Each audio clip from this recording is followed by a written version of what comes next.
प्रेक्षकांनो, मालिकेमध्ये आता खरंच खूप मोठा ट्विस्ट आला आहे. नाही म्हणजे पार्थचं कारण पुढे करून यमुना कावेरीला मूर्खात तर काढतेच, त्यानंतर जाऊन अशी काही कावेरीच्या समोर रडण्याचे नाटकं करते की कावेरी पागळते आणि यमुनाचं कर्ज फेडण्यासाठी स्वतःच्या बाबांची असलेली शेवटची आठवण चैन खान ठेवून तिला पैसे द्यायचे ठरवते. पण यमुनाचं सगळं कारस्थान यश समोर उघड होतं आणि यश यमुनाला मान समोर आणून तिचं पितळ उघडं पाडतो. यमुनाने खोटेपणा करून कावेरीला अडचणीत आणलं आणि म्हणून कावेरीने हार पत्करली. सत्य समोर येताक्षणी धर्माधिकाऱ्यांचे सुनेचं कर्तव्य पार पाडत कावेरीने यमुनाचा जीव वाचवला. कुटुंबावर येणारं संकट दूर लोटलं आणि सोबतच घराण्याची इज्जत वाचवली. ते लक्षात घेत माननी स्वतः कावेरीला बिझनेस करायची परवानगी दिली. स्वतः हात जोडून कावेरीची माफीसुद्धा मागितली. आज खरंच मालिकेमध्ये चमत्कारिक गोष्ट घडले. पण यश यमुनाची भांडेपड कशी करतोय, त्यानंतर तिथे काय तमाशा रंगतोय. माने तर चक्क त्या यमुनाचं थोबाडच फोडलंय. पण पुन्हा अमृता कारस्थान करून कावेरीला गायब करण्याचा तिचा डाव आहे. तो यश आता कसा उधळून लावेल ते सगळं आपण पाहणार आहोत. त्यासाठी भाग शेवटपर्यंत नक्की बघायचा.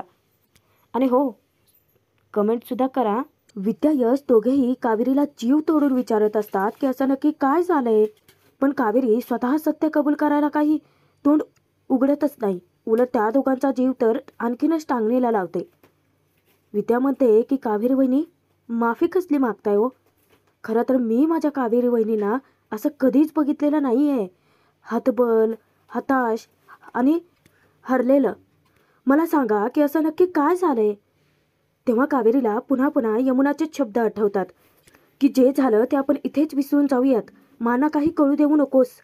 तेव्हा कावेरी स्वतःच पुन्हा सर्वांचा राग ओढवून घेते की काहीही झालेलं नाही आहे. ही तारेवरची कसरत मला नाही जमली आणि योग्य तीच शिक्षा दिली आहे मला मानने. हरले मी. तेव्हा यश आणि विद्या दोघांनाही इतका मोठा धक्का बसतो की कारण कावेरी हार मानणाऱ्यातली नाही आहे याची जाणीव त्या दोघांनाही असते. पण इतक्यातच यशच्या डोक्यात प्रकाश पडतो आणि यश संशयाने कावेरीला विचारतो की मला सांगा कावेरी, जेव्हा तुम्ही घरी आला होतात तेव्हा तुमच्यासोबत यामिनी कशी. आता मात्र कावेरीला धक्काच बसतो आणि कावेरी तेथून पळ काढणार. यश तिला ओरडून हाका मारून थांबवतो. पण कावेरी सांगून टाकते की बस प्लीज, तुम्ही या सगळ्यातून जे भलते सलते अर्थ काढतायत ना ते प्लीज थांबवा आता. मी स्वतः कबूल करते ना की ही तारेवरची कसरत मला नाही जमली. मी तुम्हाला एकच विनंती करते की हे सगळं करणं प्लीज थांबवा आणि मला माफ करा. कावेरी त्यातून तर निघून जाते. पण यशच्या मनात जो प्रश्नांचा गोंधळ आहे तो कसा सुटणार. त्याला आत्ताच जाणीव होते की नक्कीच इथेच कुठेतरी पाणी मुरतंय. यमुनाच्याच बाबतीत काहीतरी झालंय की कावेरी तिला लपवण्याचा प्रयत्न करते. यश विद्या दोघेही सत्य शोधून काढायचं ठरवतातच. थोड्या वेळाने कावेरी स्वतःची रूम आवरत असताना अचानकच यमुना रडतच येते. कावेरीला घाबरलेली यमुना सांगते की कावेरी, मला ना तुझी मदत हवी आहे. तेव्हा कावेरी विचारते की काय झालं, तुम्हाला परत त्या गुंडांनी कॉल केलाय का, ते पैसे वगैरे मागतायत का तुमच्याकडे. यमुना सांगते की नाही कावेरी ग, मला ना खरंच दुसऱ्याच गोष्टीचं टेन्शन आलंय.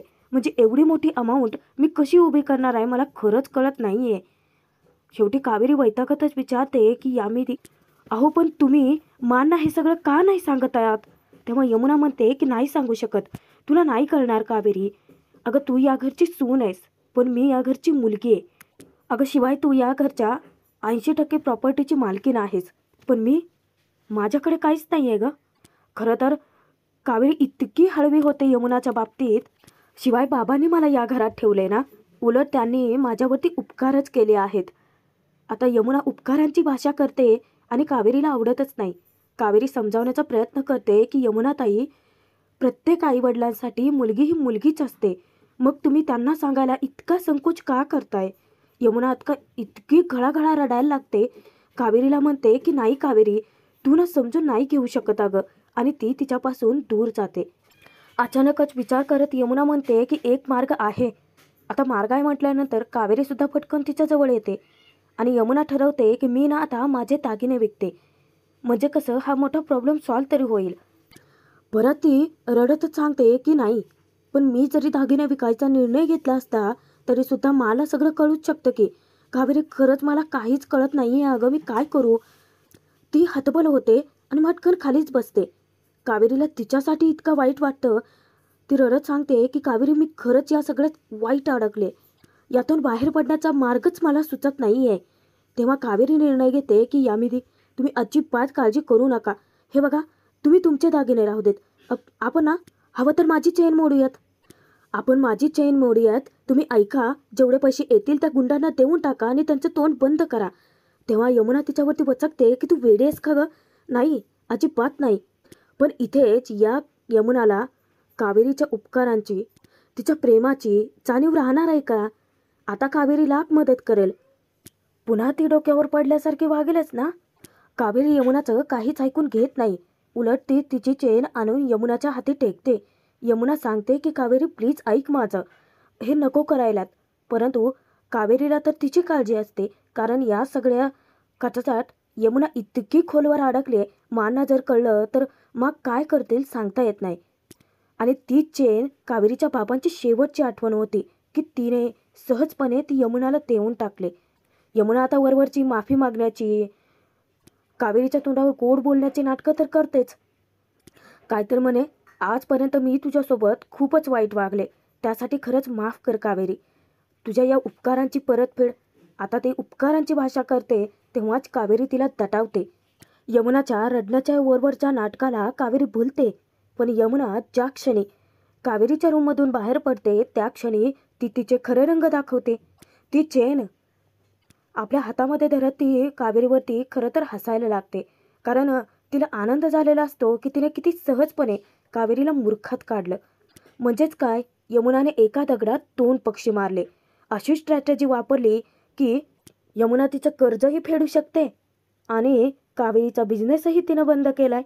यमुना स्वतःचीच पाठ थोपटवते, स्वतःचं कौतुक करत म्हणते की वा यामी, ब्रिलियंट मूव, आणि ती तेथून निघून जाते. पण यमुनाची सगळी थेरं यशच्या लक्षात येतात, कारण यशने गुपचूप तिचं सगळं बोलणं ऐकलेलं असतं. तेव्हाच यशला सगळा प्रकार कळून चुकतो की कावेरी आतापर्यंत तोंड का उघडत नव्हती, का सत्य सांगायला तयार नव्हती. तिकडे बाहेर तोपर्यंत 2 बायका येतात साड्या घेण्यासाठी, आणि विद्या जेव्हा जाऊन त्यांना भेटते तेव्हा त्या बायका कावेरीबद्दल चौकशी करतात. आता मा येतात आणि मा ज्या पाहुण्यांना अतिथी देवो भव म्हणतात, आज त्याच मा त्याच आलेल्या दारात त्या पाहुण्यांना उलट अपमानितच करतात. जेव्हा त्या बायका विचारतात की कावेरी मॅडम आहेत का, आम्ही साड्या घ्यायला आलोय.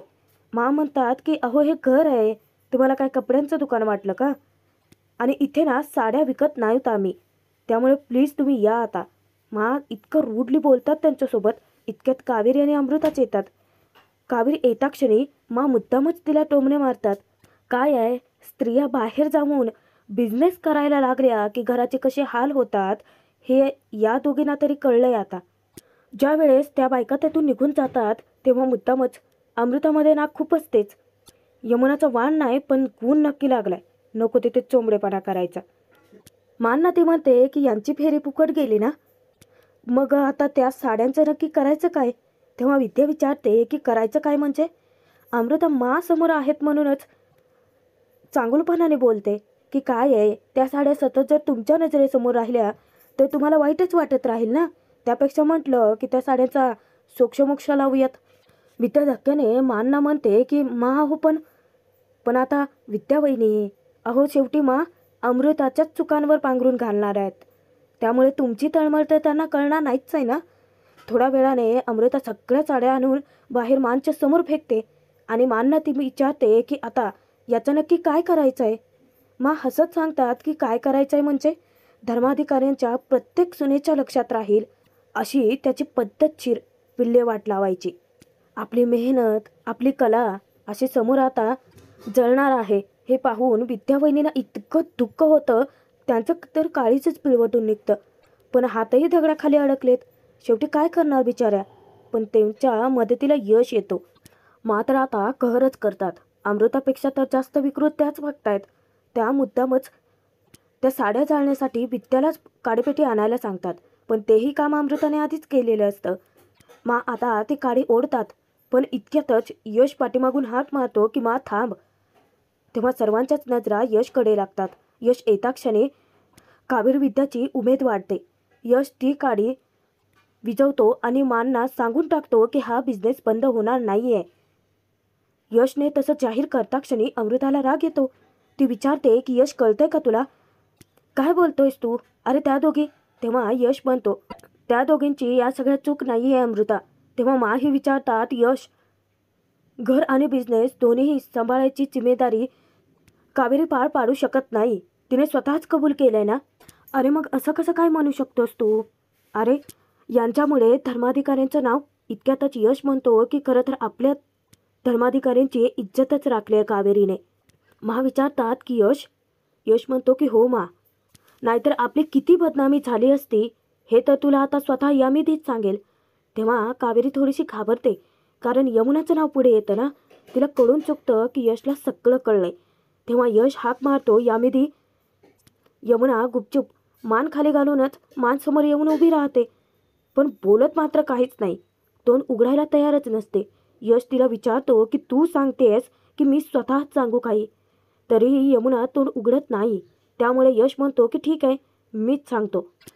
खरं तर आज कावेरीने आपल्या घराची बदनामी होण्यापासून आपल्या घराला खूप मोठ्या संकटातून वाचवलंय. यश कावेरीकडे जातो, तिचा हात पकडून मानसमोर घेऊन येतो आणि मानना सांगतो, तू दिलेलं चॅलेंज कावेरी हरली आहे मा, परंतु या घराची इज्जत राखण्याचे चॅलेंज तर जिंकलेत ना. तू दिलेल्या घर खर्चाच्या पैशातून कावेरीने बिल नाही भरलं मा, पण तेच पैसे यामिनीला वाचवण्यासाठी वापरलेत. आश्चर्याने विचारतात, यमुनाला वाचवण्यासाठी? यश, नक्की काय चाललंय हे? आता मानचा मोर्चा वळतो तो यमुनाकडे, तरी यमुना चिडीचूपच. तिला जाब विचारतात की ज्या अर्थी यश म्हणतोय त्या अर्थी ते सगळं खरंच असेल. यमुना बोल, नक्की काय झालंय? तेव्हा यश सुद्धा कावेरीला घेऊन यमुनापाशी येतो आणि तिला कावेरीला जे सांगितलं नाही ते सुद्धा आज कबूल कर. आता यमुनाला सत्य सांगण्याशिवाय पर्याय नसतो. मगाशी तर मारे फुशार काय मारत होती, स्वतःची पाठ काय थोपटत होती, पण आता स्वतःच खणलेल्या खड्ड्यात ही स्वतःच अडकले. यमुना शेवटी आता सत्य सांगायला तयार होतेच. त्याशिवाय तिच्याकडे पर्याय पण नाहीये. या घरात राहून माझं टॅलेंट वाया गेले अगं. खरं तर या घरात मला माझं टॅलेंट सिद्ध करण्याची संधीच नाही मिळाली आणि त्याचीच कमी होती की काय, म्हणून तू विद्या आणि कावेरीला बिझनेस करण्यासाठी परवानगी दिली. तेव्हा मला इतका राग आला होता इतकी चिडचिड झाली. त्याच्यापेक्षाही जास्त टॅलेंट आहे माझ्यात. त्या दोघींपेक्षाही जास्त मी हुशार आहेच म्हणून मी स्वतःच बिझनेस करायचं ठरवते. तेव्हाच खुलासा ऐकताच तर हादरूनच जातात. त्या यमुनाजवळ येऊन विचारतात की यमुना? तेव्हा यमुना सत्य सांगते की हो, मी बिझनेस करायचं ठरवलं आणि त्यासाठी मी एका माणसाकडनं व्याजाने पैसे सुद्धा घेतले होते. म्हणजे पार्थची फी भरण्याची जी मनगढण कहाणी तिने रचली होती ना, ती आत्ता कुठे कावेरीच्या समोर येते आणि तिचे डोळे उघडतात की हिच्यावरती विश्वास ठेवून तिने किती मोठी चूक केली. साड्यांचा, फॅन्सी साड्यांचा सोबतच पर्सचा मी बिझनेस करायला लागले होते आणि मला तितक्या खूप साऱ्या ऑर्डरीसुद्धा आल्या होत्या पण मला माहीत नाही अचानकच काय झालं, त्या सगळ्या ऑर्डरी कॅन्सलच झाल्या. मालच विकला गेला नाही अगं. आणि तोच माल विकत घेण्यासाठी मी ज्या माणसाकडून पैसे घेतले होते ते परत नाही करू शकले.